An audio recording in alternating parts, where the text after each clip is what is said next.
Hi, I'm Ritvik, and today I'm going to discuss the solutions of Codeforces Round 1071 Div 3. Okay, let's start. Coming to the A question, we are given two variables k and x. I'll initially summarize this question. And what we have to do is we have to construct a string s such that it only uses the first k lowercase letters of English alphabet, and also for every pair of integers j minus I, such that j minus I is divisible by x, s of I and s of j should be different. Basically the second condition here tells us that if there are two indices having the same modulo, then their characters must be different. uh, so so in order to construct the string of maximum length, uh, let's take the indices. Like for example, let the indices be 1 2 3 4 5 6 7 and k value equal to 3. I'll only focus on modulo 3, index modulo 3 equal to 1. So I'll focus on only these vertices 1, 4, 7, etc. And in order to maximize the string length, what I have to do is I have k distinct characters, right? So at every such modulo, I'll put all k distinct characters. For example, here I'll put k1, k2, k3, so on. So our final answer will be like we will have x different modulos, as we are doing modulo by x, and at every different modulo I am putting k different characters. So maximal length of string I can construct is k into x, as they have asked in the question. Like uh, we have to output the smallest 10 such that no valid string of length n exists. As I can construct the maximal string length of length k into x, the smallest 10 which I can't construct is k into x plus 1. So simply the code for this problem is to output k into x plus 1, and that's all. Okay, coming to the second question.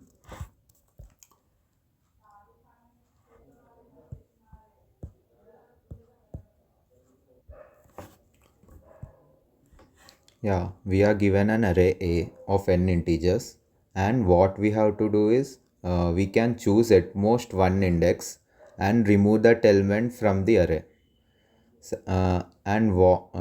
We have to minimize this sum, like modulo sum of adjacent elements in the final array. Like for example, if I have erased an element k, my resulting array will consist of a1 to ak minus 1. I have excluded the ak, and ak plus 1 to an. Okay. Now what I want is I want to minimize the modulo sum of this new array. Or here we have to focus on point that we can choose up to one index. So also we have to consider the case where we are excluding none of the elements. And that's all. Coming to constraints, we got n equal to 2e5, and array elements lie from 1 to 100. Okay, now coming to the code.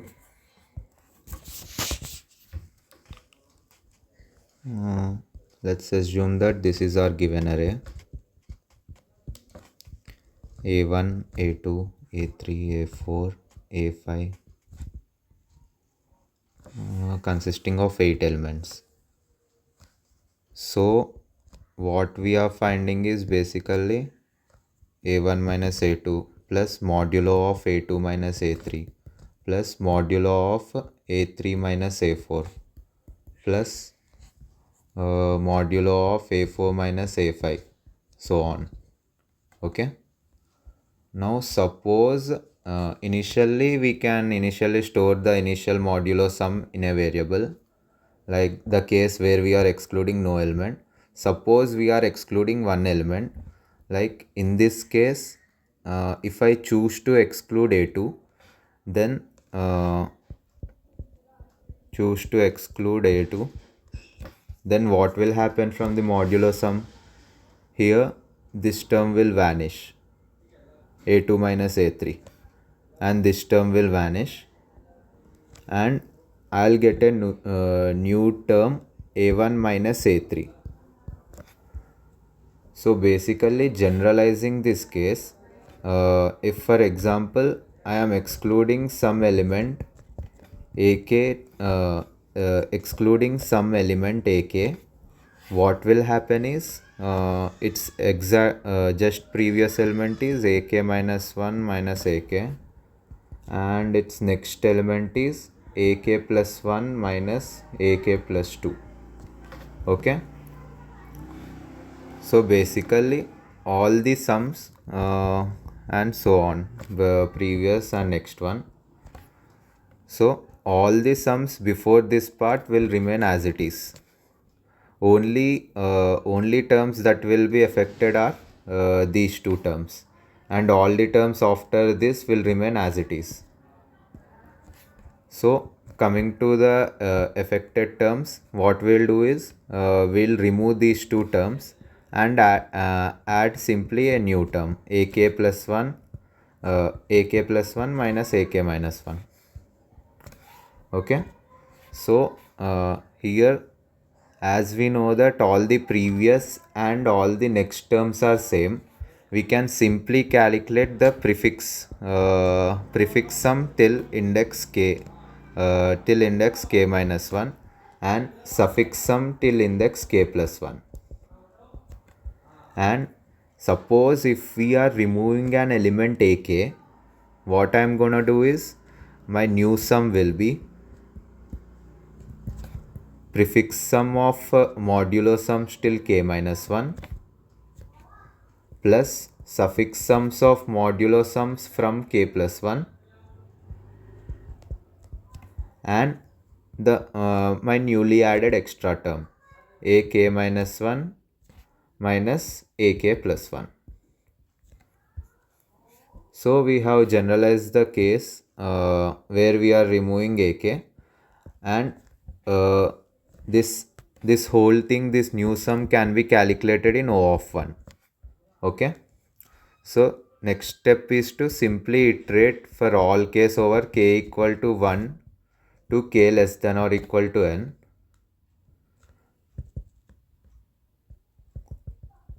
I'll simply calculate the new sum in O of 1, and I'll have a some variable where I'll store the initial modulo sums where we have no exclusion, like in the case where we are including all the elements. Okay, and what we'll do is we will do minimum of the variable equal to minimum of this our variable comma new sum here, and simply we'll output this minimum value, and this minimum value will be our answer. Okay, coming to the code of this question. Initially I have taken input of the array and created prefix and suffix array. Here prefix I equal to absolute of ai minus 1 minus ai minus 2.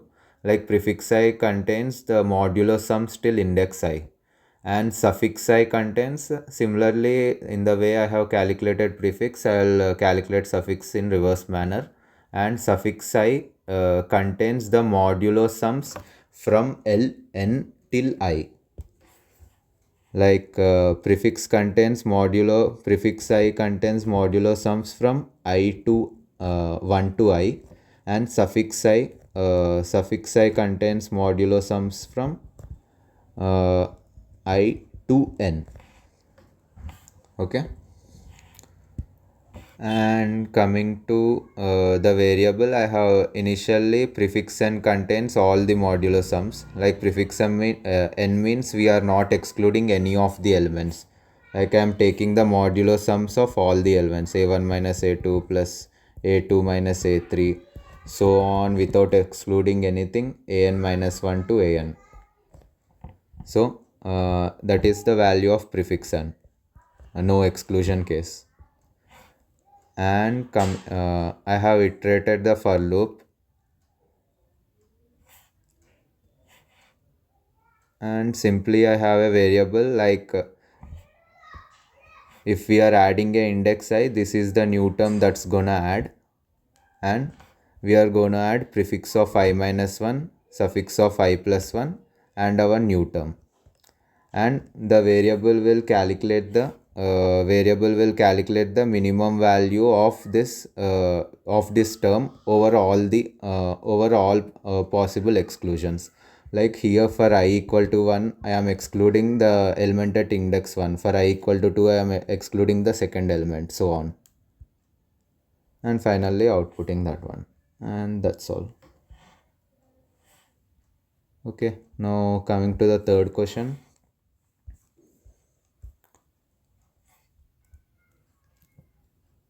We are given an array and what we have to find is an integer x.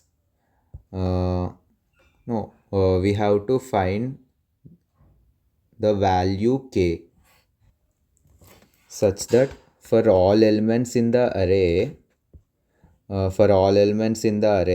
I'll conduct this operation ai equal. I'll take the modulo by x, and that x must be at least k. Okay. And final goal is to make all the elements of the array equal.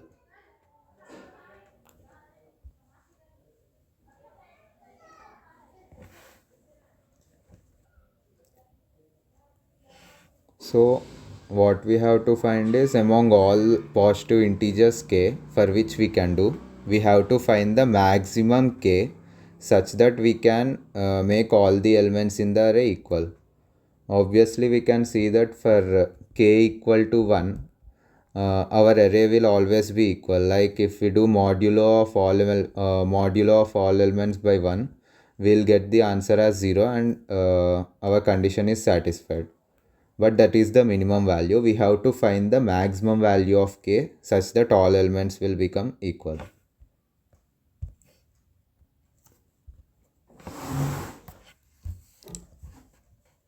So here let's assume that we are given an array and initially we'll sort the array. Okay.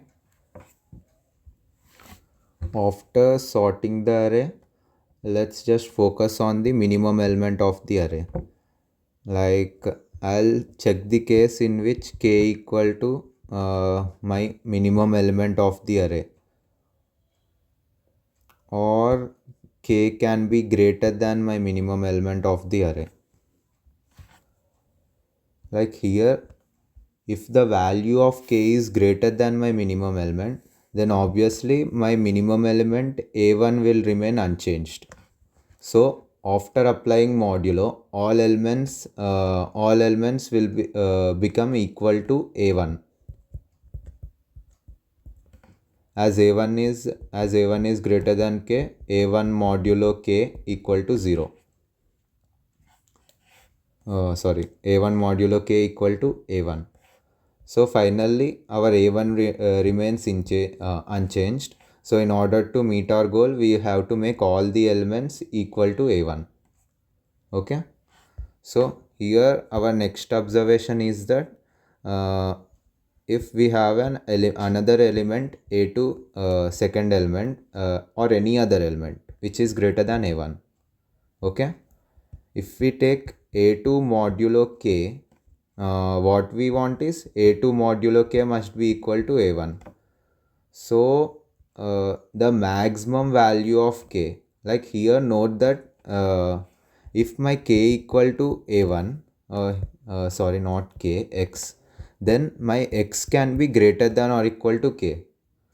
So maximum value of k such that a2 modulo maximum value of x such that a2 modulo x equal to a1 will be a2 minus a1. When will this case be satisfied? If let's check the edge case for here. If a2 equal to 2a1, then a2 minus a1 equal to a1. So in this case a2 modulo a1 will be equal to 0, which won't be satisfied. So for all values where a2 is greater than 2a1, we can see that a2 minus a1, a2 modulo a2 minus a1 equal to a1. Okay. So from here what we can conclude is that after sorting the array, if the value of a2 is greater than 2 times a1, then we can simply take our k equal to, our k will be a2 minus a1. Like for all other elements also, for a3, if I take a3 minus a1, a3 modulo a3 minus a1 will be equal to a1. So here the minimum value, the maximum possible value of k will be so and so. Here the x will be greater than or equal to a2 minus a1. As a3 is greater than a2, a2 minus a1 is a3 minus a1 is greater than a2 minus a1. Okay. So we have handled the case where a2 is greater than 2a1. Now coming to the case where a2 is less than or equal to 2a1, what we can do is here for a2 is greater than 2a1, the minimum possible value of k is minimum possible value of k comes in the case where a2 equal to 2a1 plus 1. Here what I am getting is the value of k equal to a1 plus 1. Okay. So coming to a2 less than or equal to 2a1, I'll first see that if my value of k can be equal to a1, because that is the best possible value I have right now. Okay, a1 plus 1 is not possible because the a2 condition has not been satisfied. So I'll check for a1. If I have k equal to a1, then what will happen? I'll simply target to make all the elements 0 in the array. Like for example, for a1 I'll apply a1 modulo a1. I'll make it 0. For a2 I'll apply a2 modulo a2. That's equal to 0. As a2 is greater than or equal to a1, the value of x can be anything greater than or equal to k. So and so for all elements, I'll simply apply modulo with that element itself and I'll make it 0. So in the case where a2 is less than or equal to a1, our k value can be simply equal to our minimum element. In the case where a2 is greater than a1, our k value will be this, and in the case where a2 is less than or equal to a1, our k value will be this. Okay, coming to the code is pretty simple. Here if I'll initially sort the array and check this condition. If second element, if the second element is greater than twice the first element, then I'll simply print the difference, or else I'll print the value of first element itself, and that's all. Coming to the fourth question.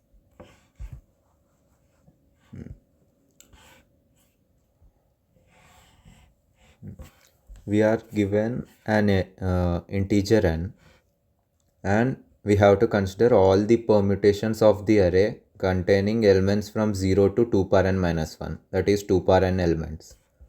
And here a function is defined such that s of p equal to summation of popcorns of and of first I elements of the array, like summation of popcorns of all prefix ands of the permutation. Okay. Here the pop count is simply the number of 1 bits in binary representation of a number. For example, pop count of 5 equal to 2, as 5 contains two ones, 1 0 1, and that's all. So next, a permutation is considered sacred if it maximizes the sum S of P. Okay, and among all such permutations, we have to find the lexicographically minimum permutation. And coming to the constraints, we are given 16 test cases, and the value of n is the n is bounded by 16.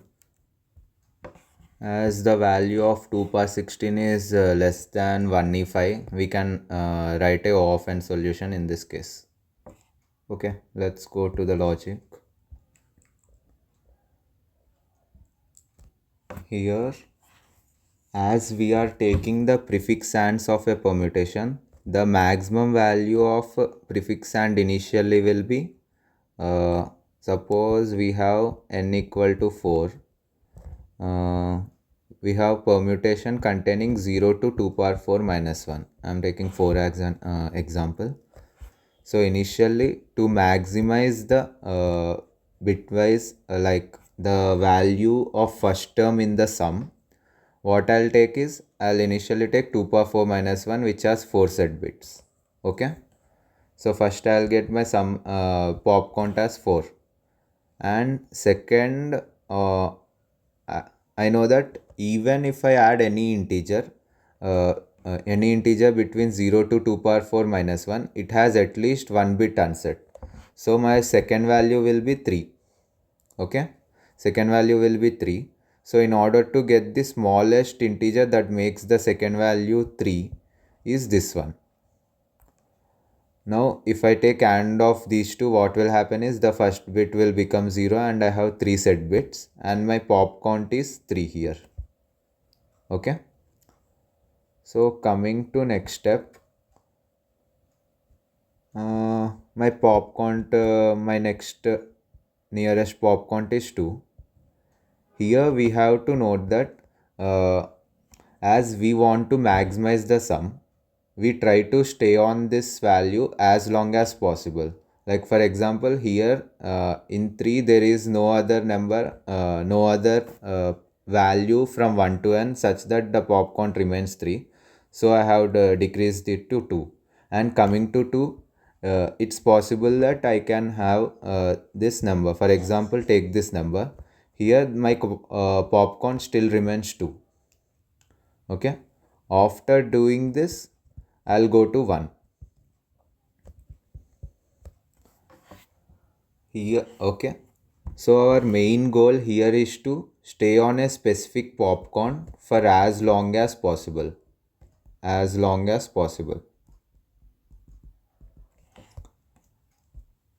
In this case, it's okay.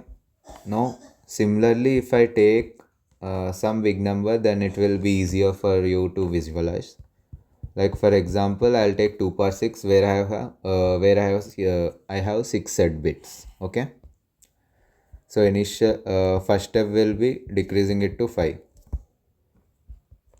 And next I can't stay on 5 any longer, so I'll decrease it to 4.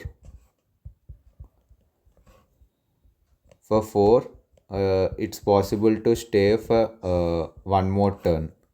As I can make this one 1 and simply my pop count will be 4 again. Okay. Now let's go to 3. I'll just write the first few terms, then it will be easier to explain the algorithm. 3. Here I can note that here we can note that we can stay on 3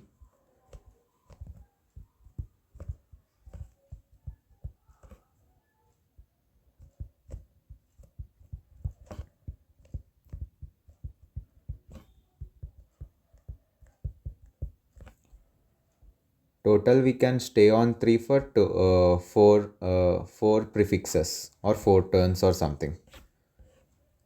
Here the main observation is that I can't change the immediate 0 here, because if I change the immediate 0 here, it will all those cases have been, all those values have been previously utilized, like having 4 consecutive prefixes as 1, that is our previous case, and all those values are already visited.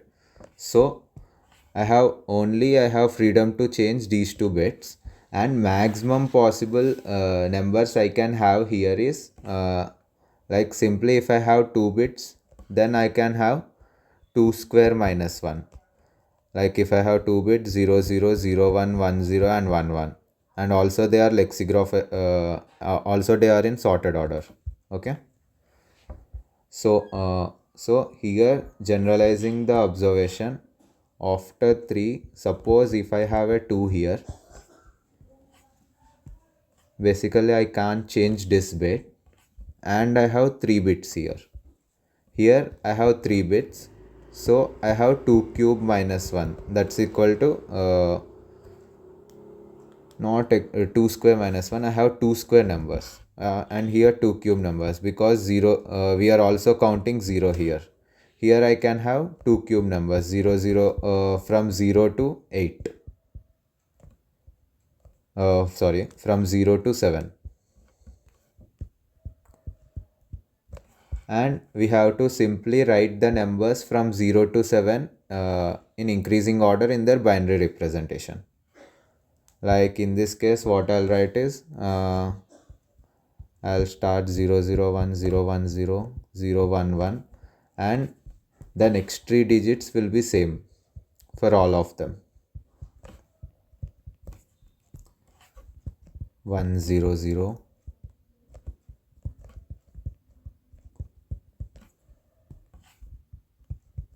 0 1 1 0 1 1, and the last 3 digits are same. Only the ones that I am changing is the first 3 digits. Okay,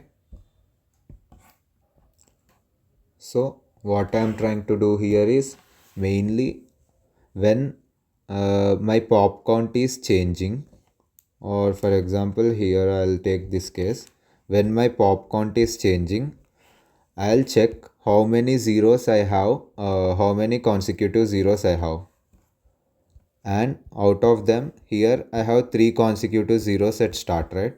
So out of them I can use 2 of them,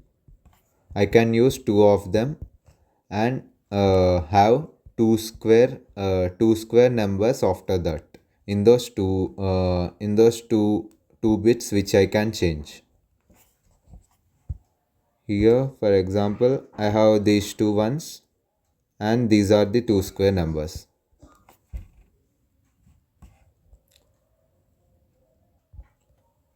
And here we have to note that the first number at which the pop count changes. Like for example, here initially the pop count is 6 at 2 power 6 minus 1, and the pop count is 5 at 2 power 5 minus 1. Similarly 2 power 4 minus 1 here, and the pop count changes from 4 to 3 at 2 cube minus 1. So basically the pop count changes at 2 power n minus 1, and at every 2 power n minus 1 I'll check how many zeros are before that, and out of those zeros I excluding 1 0 I'll start I'll start filling them with the numbers. Like for example, if I have z zeros before 2 power n minus 1, I have z excluding 1 I'll get z minus 1 zeros, and I'll fill them with 2 power z minus 1 numbers. Those z minus 1 zeros will be filled by 2 power z minus 1 numbers, and that's all. Now let's go to the implementation.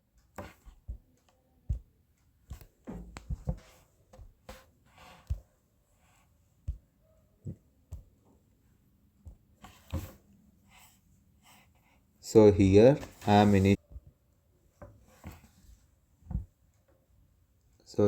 initially what I am doing is I am iterating over all and 2 power n minus 1s here, and From here, I'll initially calculate the number of trailing zeros on 2 power n minus 1. Like for example, 2 power I minus 1 has I bits. I bits as 1.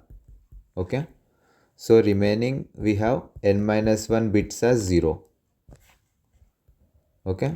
So z equal to n minus 1. So I am counting the number of zeros, and remaining bits excluding the 1. For example, I have z zeros and all ones here. Okay. Out of z zeros, I can only use z minus 1 and 1 0. I can't use the 1 0, right? So remaining bits excluding the z minus 1 zeros, I have stored in that remaining n minus z minus 1. Okay. So what I am doing here is I am iterating from j equal to 1 to 2 power z minus 1, because the value 0 has already been included. Initially we are pushing the value 2 per I, right? So while pushing 2 per I, for example, let me take the value of I equal to 3. Okay, I equal to 3 and n equal to 6.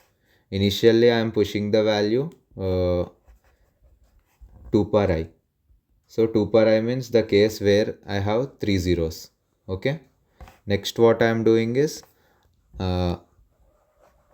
here I am iterating over all values from j equal to 1 to 2 power z minus 1. Here the value of z equal to 3 and z minus 1 equal to 2. And from 1 to 2 power z minus 1, what I'll get is from 1 to 2 square. Okay, from 1 to 4, I'll simply write the numbers 0, 1, 1, 0, 1, 1. Okay, and I am shifting them by rem. What is the value of rem? The value of rem is simply 4. In this case, n minus z minus 1. What is 6 minus 3 minus 1? That's equal to 4. So after setting the values here, I am right shifting them by 4.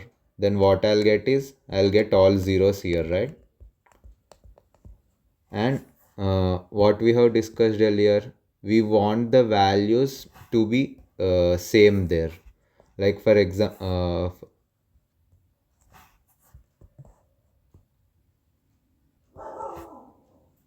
or I'll go to the notepad for better explanation.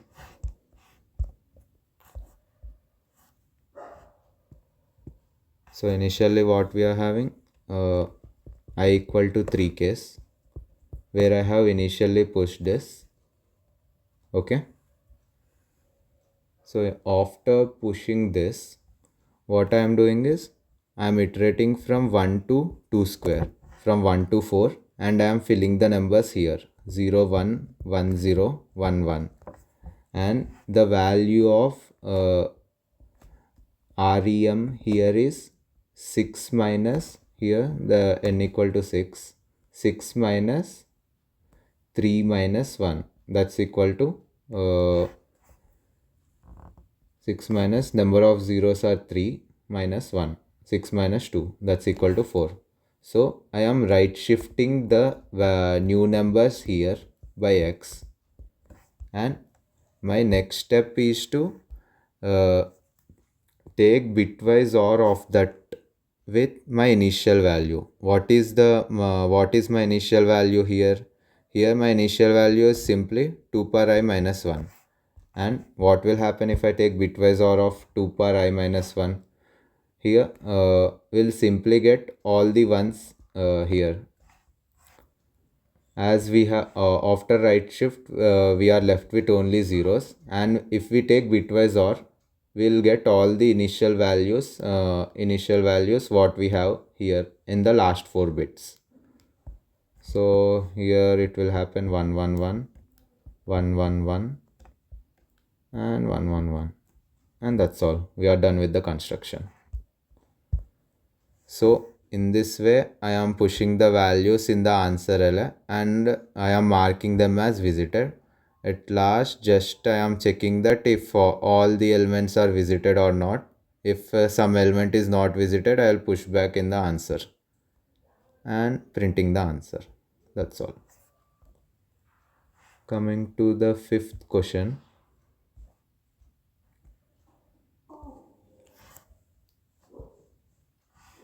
We are given or directly I'll come to the question. We are given a binary string s of length n and an array p of length n and two integers x and y. We have to find if there exist two arrays with non-negative integers of length n such that sum of first array elements will be equal to x and sum of the second array elements will be equal to y. And for every index I from 1 to n, our sum of ai plus bi, ai and bi must be greater than or equal to pi. And another condition is that if the current si equal to 0, then ai must be greater than bi, and if si equal to 1, then bi must be greater than or equal to ai. Okay, here we have almost how many conditions? 1 2 3 4, and we have to find we have to just determine if there exist two arrays such that these four conditions are satisfied simultaneously. So our initial observation in this is that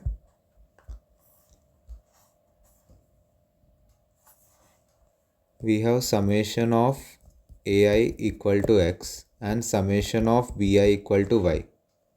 So if and ai plus bi is greater than or equal to pi. Okay, so if we apply summation of both on both sides here, summation of ai plus bi must be greater than or equal to summation of pi. Okay, so what we get here, summation ai plus summation bi must be greater than or equal to summation of pi. So here the summation of ai is simply the value x summation of ai, and summation of bi is the value y. Okay, so our initial condition is x plus y must be greater than or equal to summation of pi. Okay, initially I'll check for this condition. Okay, so after checking this condition, I'll once go into the edge cases. Like here, if we have si equal to 0, ai is greater than bi, right? And si equal to 1, then bi is greater than ai. So I'll check for the case where I have all values of s are 1. All are 1. Okay. If all the values of s are 1, what I'll get? Then basically what I am getting is at all indices bi is greater than ai. Okay, so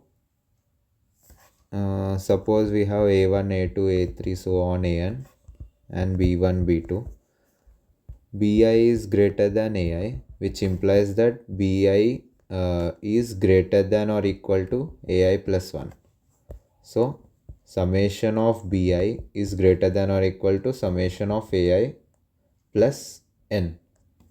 As we are taking here how n comes is summation of 1 n times. So I am getting n here.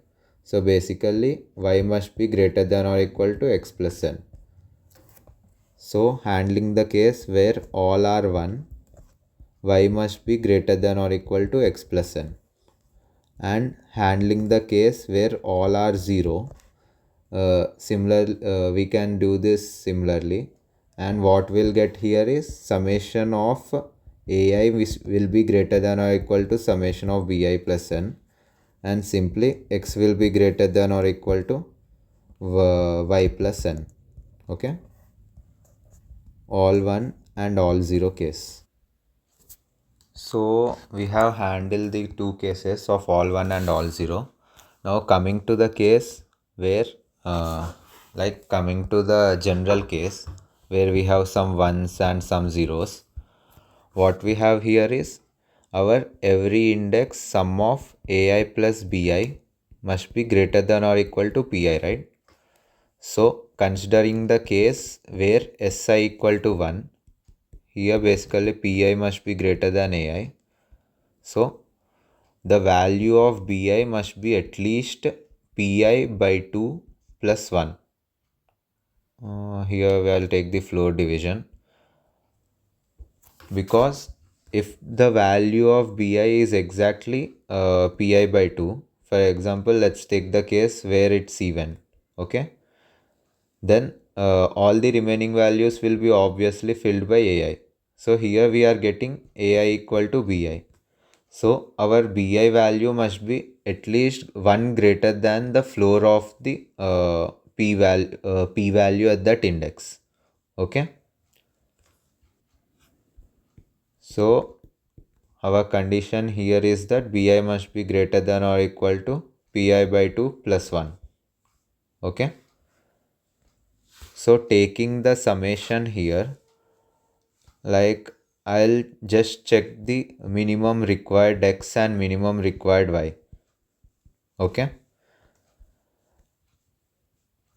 When si equal to 1, I'll increment minimum required y. I'll denote them by minimum required x as rx and ry. When si equal to 1, I'll increment this by pi by 2 plus 1. When si equal to 0, I'll increment rx with pi by 2 plus 1. Okay. So my next check will be if the value of rx is less than or equal to x and the value of ry must be less than or equal to y. Okay. If both of the conditions satisfy, then only it's possible to have an answer. Else we can simply print no here. Okay. And coming to this case where rx is less than or equal to x and ry is less than or equal to y, I'll simply check the all 1 and all 0 condition. If there are all ones, I'll check for that condition for yes or no. If there are all zeros, I'll check for that condition. Else, my answer will be simply yes.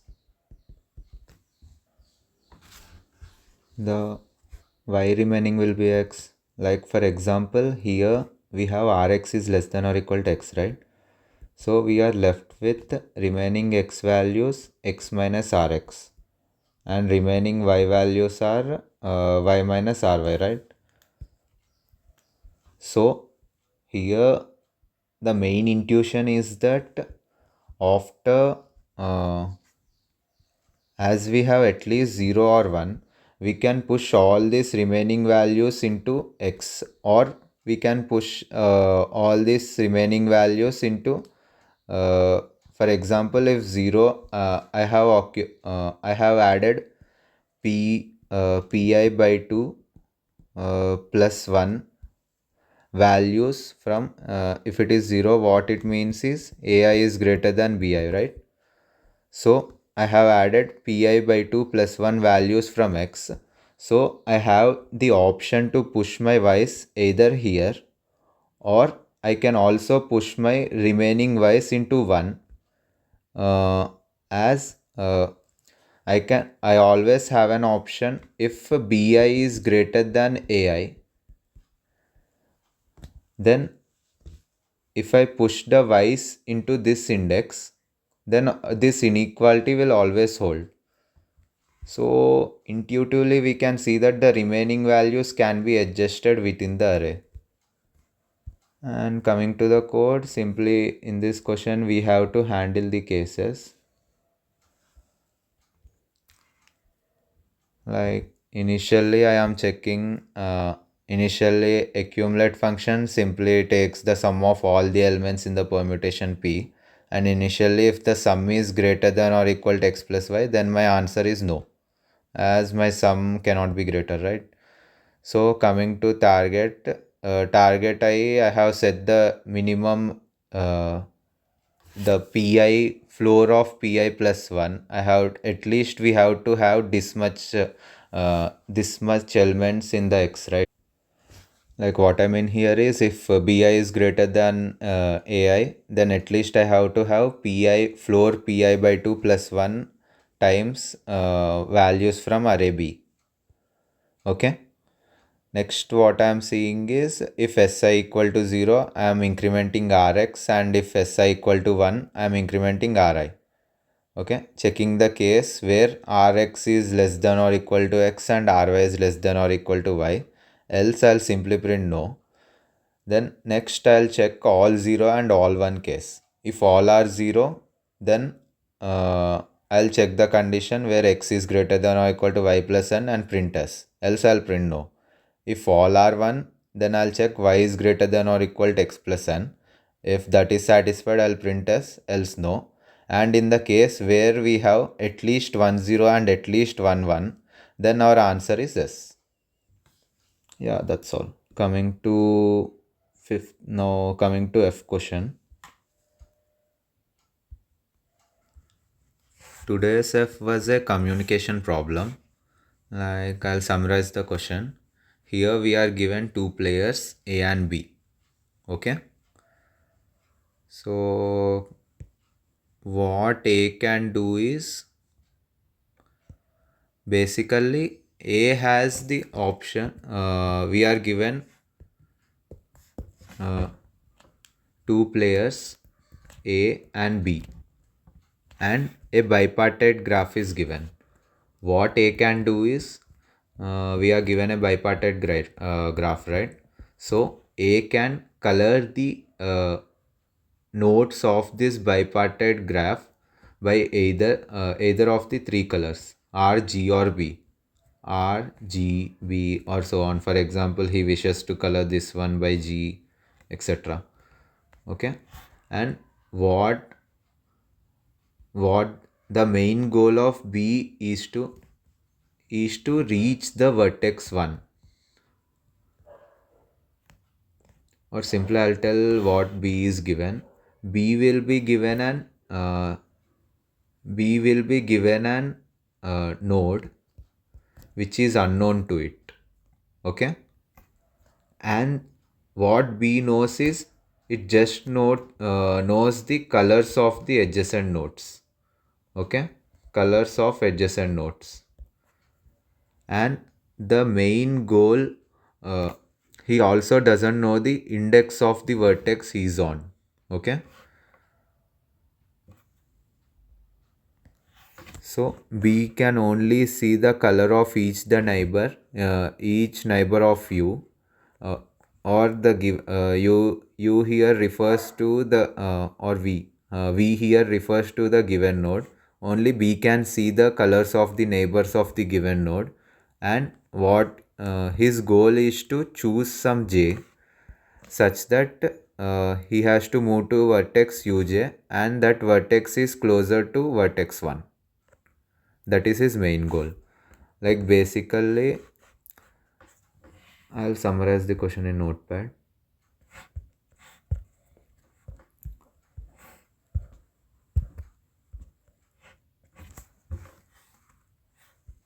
Here, what is the work of A? A can just color the vertices with RG or B, RGB color, any one of the three colors. And B will be given queries. Like, for example, B will be given a vertex, and B also doesn't know what vertex is it or the color of the vertex. Only what B knows is that the colors of neighbors of that vertex. Like, for example, if vertex U has three colors, R, G or G or something, B can only know that the neighbors have so and so colors. And what is the main goal of B? B is that he has to select one of these three vertices such that he moves closer to node 1, and these colors will be same, or will be exactly the same as the colors that have been colored by A. Okay, so we have to make a strategy such that initially we have to color the nodes with RGB, and while giving uh, while giving the queries for we have to select the vertex such that we move closer to vertex 1. And while writing the code for A, we have to color the vertices with appropriate RGB such that our main goal is to make a combined strategy of coloring and selection such that at every step we moves closer to node 1. Like communication problems are simply like two different problems. Like for example, here if the input contains a string first, we are given number of test cases and 2 n comma m, like the number of nodes and number of edges in the graph, and following with n lives we are given the graph, and we have to return a string. I'll go to the output of the first case. These are the inputs, right? Yeah. For the first case, we have to return a single string s of length n, and we have to denote what colors, or the colors of all the vertices in the graph. Okay. In second case, we are simply given an integer dv, number of neighbors of vertex v, or degree of vertex v, and after that we are given a string c of length dv, and that string contains the colors of the neighbors of vertex v. Okay, and for second run output, we have to output a single integer j, such that for example, if my node v contains three neighbors u1, u2, u3. Okay, I have to output any value, like any index. I have to select one of these three index such that I grow closer to vertex 1, and I have to output the index of that node in the neighbors, and that's all. Okay, coming to the coming to the logic. Here our initial observation is that we are given three different colors and the graph is bipartite. Three colors and the graph is bipartite. Okay, so for example, if this is node 1, bipartite graph means what? We don't have an we can divide the or we call a graph bipartite if there exist two sets such that there are no edges in the nodes containing in the nodes of a specific set. Like for example, in this set, all the nodes here have edges, have their outgoing edges to nodes in another set, nothing within itself. Okay, and that's all. And the important property of bipartite is that bipartite has odd cycle.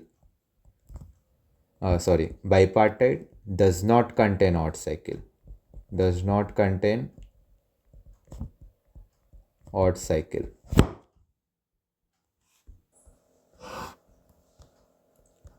Yeah. So here our initial strategy is to suppose we have a node 1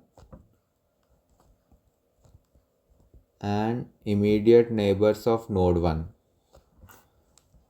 I'll color my node 1 with R and immediate neighbors of node 1 with G. and the next neighbors I'll color with a different color. Okay, here I'm simply going making a BFS traversal in my graph. Coming to the next vertex,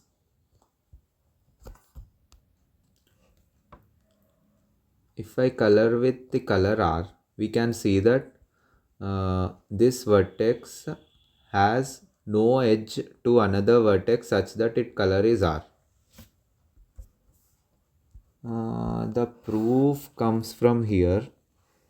As we have odd cycle, uh, as we don't have odd cycle in a bipartite graph, we can say that there are no two there does not exist a edge between two vertices uv such that du equal to dv, because for that to happen the only possible case is that if suppose two vertices are at same depth, then having all the vertices above them, we can see that the length of cycle is odd.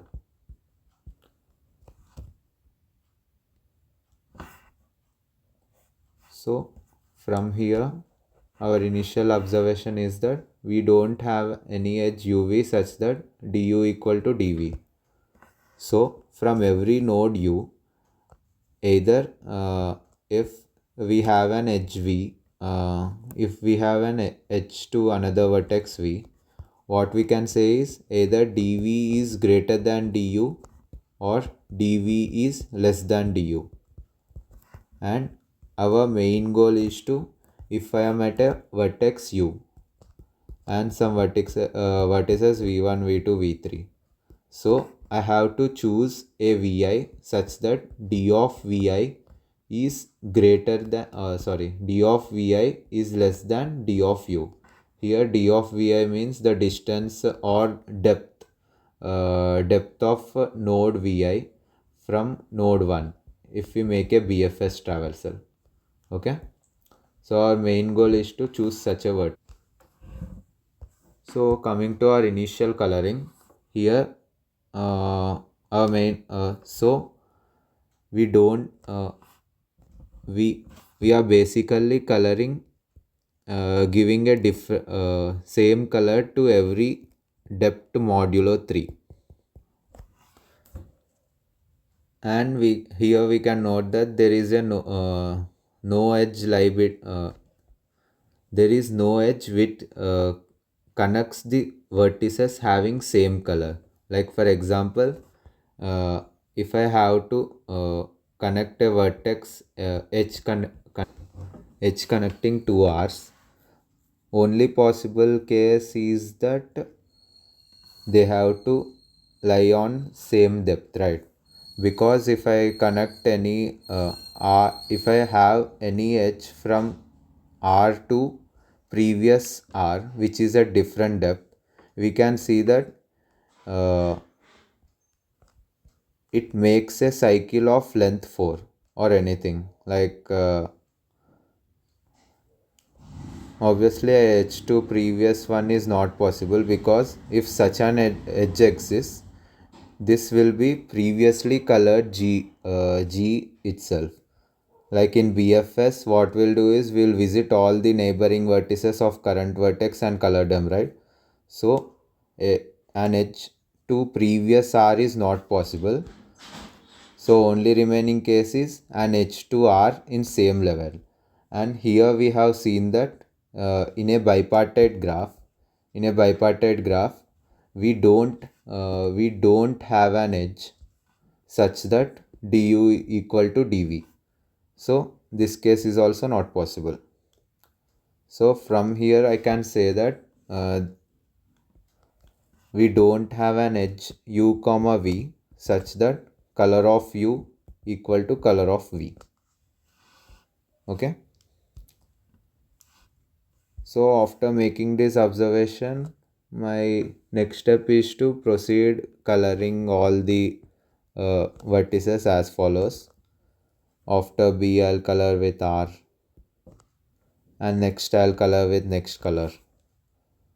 For more clarity, I'll take a bipartite graph itself, or we'll take the one which they have given in test 1.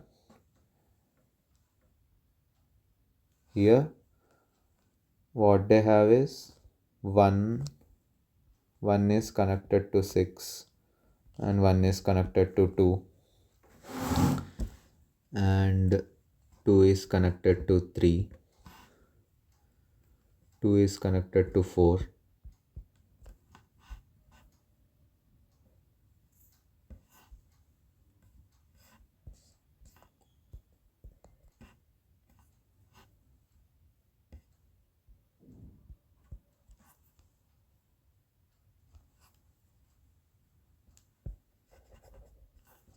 1, 3, 4, 5, and 7. Here 3 is connected to 2, 4 is also connected to 2 and 6, and also 7, and 5 is connected to 7. So initially what our goal what we are trying to do is, I'll color this vertex by R, and after BFS I'll color in this order, RGB, RGB, so on.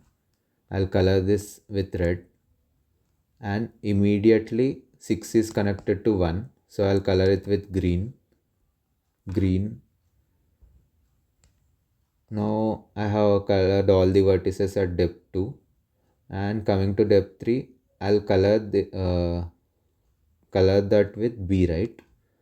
So as 2 is G and 3 is directly connected, I'll color it with B, and 4 also with B, and that's all, I guess. Now coming to depth 4. Okay, 1 second. We are having an edge here from 6 to 5.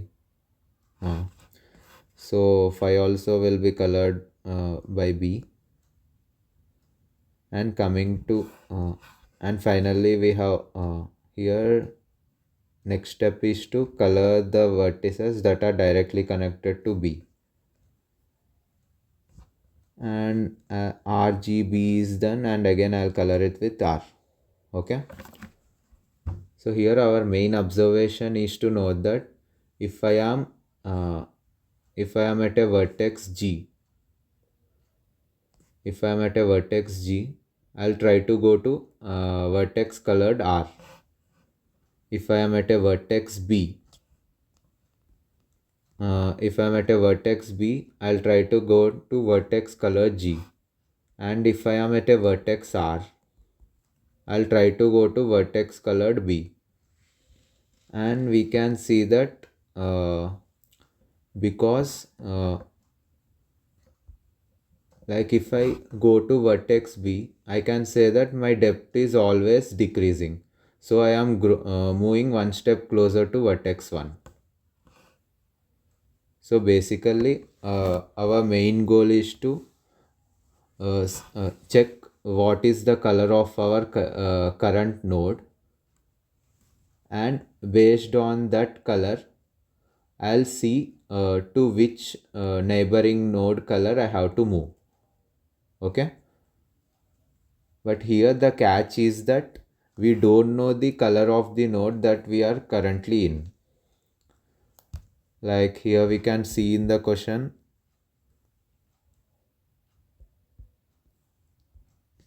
only the colors of neighbors of the current vertex we are given, like the color for the current vertex is unknown. Okay, so here our main observation is, if I am at a vertex R and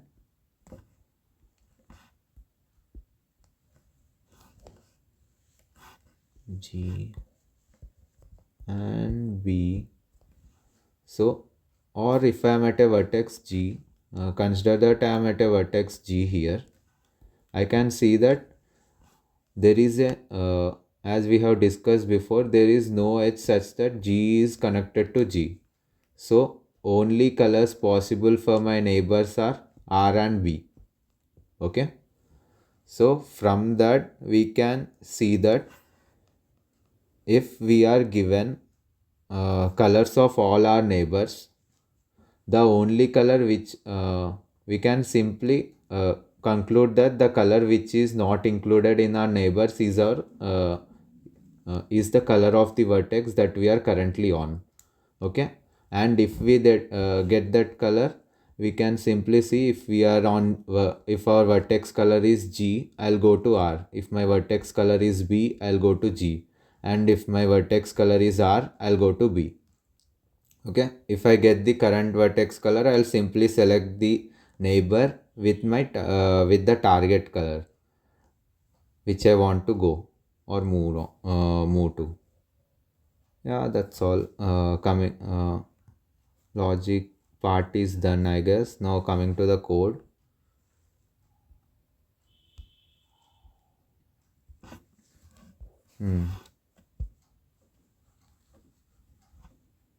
Here initially first handling the communication part. Initially we are given a string s, and if it is first, we have to I am going into solve first function, and if it is second, solve first. Solve first means simply we are given input. Our input is a graph, and we have to output the coloring. And what I am doing here is initializing a BFS and having all possible colors in this color array.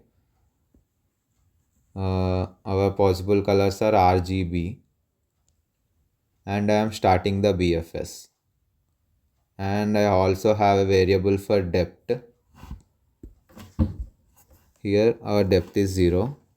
As we are BFS, after traversing a level, I am incrementing the depth, and we can see that here I am assigning a color equal to depth modulo 3. Like here for depth 0 I am assigning color R, for depth 1 I am assigning color G, and depth 2 I am assigning the color B. Okay, so coming and I am outputting the colors of the nodes. Coming to the solve second, here what we are given is we are given Q queries, and at every query we are given size or degree of vertex V. Okay, after giving after taking that as input, we are given a string S which contains the color of all the neighbors of the vertex V. We are given V, and we are given a string S of size degree of V, and it contains the colors of all the neighbors. Okay, so what I am doing here is I have initialized a map, and what map contains is that the location of current color, like it map is char comma int map, and the location of current color in the map. If map dot size is 1, uh, then it doesn't matter to which neighbor I go. Like for example, if my R has all G's only as the neighbor, then I can choose either of them because all of them are equally beneficial to me. Okay, so if all are same, I'll simply output 1. And if map dot size is 2,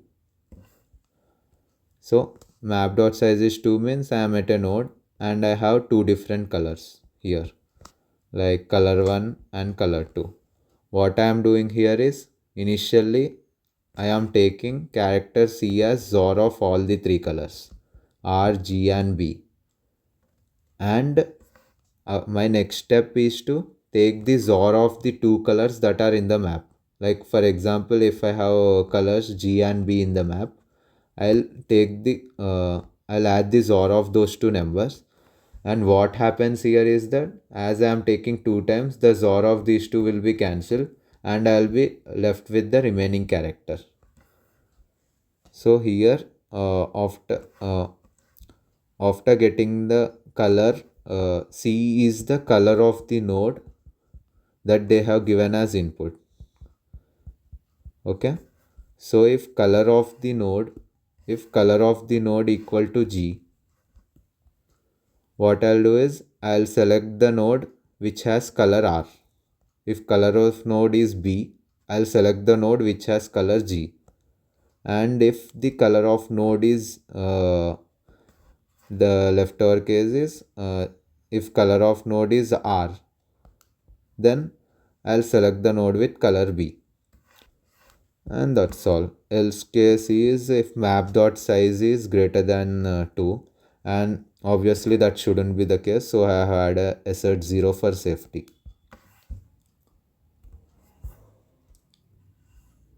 Yeah, and that's all. Thank you.